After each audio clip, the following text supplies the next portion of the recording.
Hello বন্ধুরা, কেমন আছেন আপনারা সবাই? আশা করি সবাই ভালো আছেন। আজকে রান্না করব কাসকি মাছের চচ্চড়ি আর করলা ভাজি। যেহেতু অসুস্থ সেহেতু অন্য কিছু ভালো লাগে না, মাছ মাংস ভালো লাগে না, তাই সিম্পল কিছু রান্না করে দেখি খেয়ে ভালো লাগে কিনা। শরীরটা এখন আগের থেকে একটু ভালো। জ্বর আসে কাঁপিয়ে কাঁপিয়ে, মানে ছেড়ে ছেড়ে জ্বর আসে। ডাক্তার দেখিয়েছি, ওষুধ খাচ্ছি। যাই হোক, সর্দি জ্বর নাকি এবার ভাইরাস আকার ধারণ করছে, তাই সর্দি কাশি হলে সহজে কাউরি ভালো হয় না। তো দেখতে থাকুন আমার ভিডিওগুলো। আমার বুড়া মাছ কিন্তু প্রায় হয়ে গেছে। টমেটো দিতে মনে ছিল না, পরে টমেটো আবার কুচাইয়ে দিয়ে দিচ্ছি। ধনেপাতা নাই, ধনেপাতা অ্যাভেলেবেল নাই এখন, তাই ধনেপাতা দিচ্ছি না। আর একটু পোড়া পোড়া হলে নামিয়ে ফেলবো। হয়ে গেল আমার গুঁড়া মাছের চচ্চড়ি।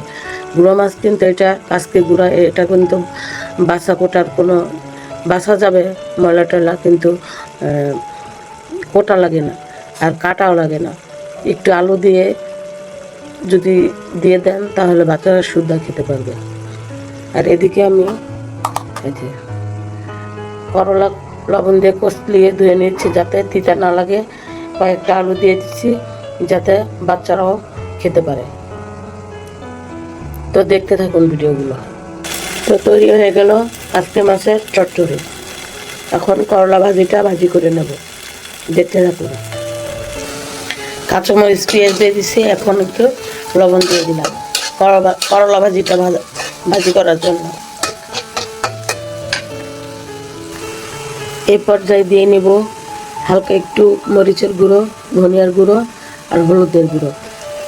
অনেকে সাদা ভাজি করে, আমার একটু তেলের সাথে পেঁয়াজের সাথে এটা দিলে স্মেলটা ভালো আসে। পেঁয়াজটা ভাজা ভাজা হয়, মশলাটা একটু ভাজা ভাজা হয়, ভাজিটা খেতে ভালো লাগে। এরপর আমি করলাটা দিয়ে নাড়াচাড়া দিব। বেশি করলা ভাজি একটু বেশিক্ষণ লাগে না, যেহেতু আলু দিছি একটু সময় লাগবে। তারপরও সবুজ সবুজ রাখার চেষ্টা করব। জানেনই তো শাকসবজি সবুজ সবুজ রাখলেই ভালো, এটা শরীরের জন্য ভালো। আর করলা তো এটা তো নানান গুণে গুণান্বিত, এটা আর বললাম না। তো দেখতে থাকুন। করলাটা দিয়ে ভালো করে নাড়ান দিয়ে নিচ্ছি। আলু অনেক কুচি করে দিয়েছি তো আলু সিদ্ধ হয়ে যাবে। আমার বাচ্চারা আবার আলু ছাড়া কিচ্ছু বুঝে না, এবার আলু হইলে আর কিচ্ছু লাগে না। এটা আলু যে কোনো তরকারিতে বা মাংসে আমার আলু দিতেই হয়, কিছু করার নেই, বাচ্চারা যেহেতু পছন্দ করে। করলা ভাজিটা প্রায় শেষের দিকে, 1-2 মিনিট পরেই নামিয়ে ফেলবো। হয়ে গেল আমার করলা ভাজি। ধন্যবাদ সবাইকে।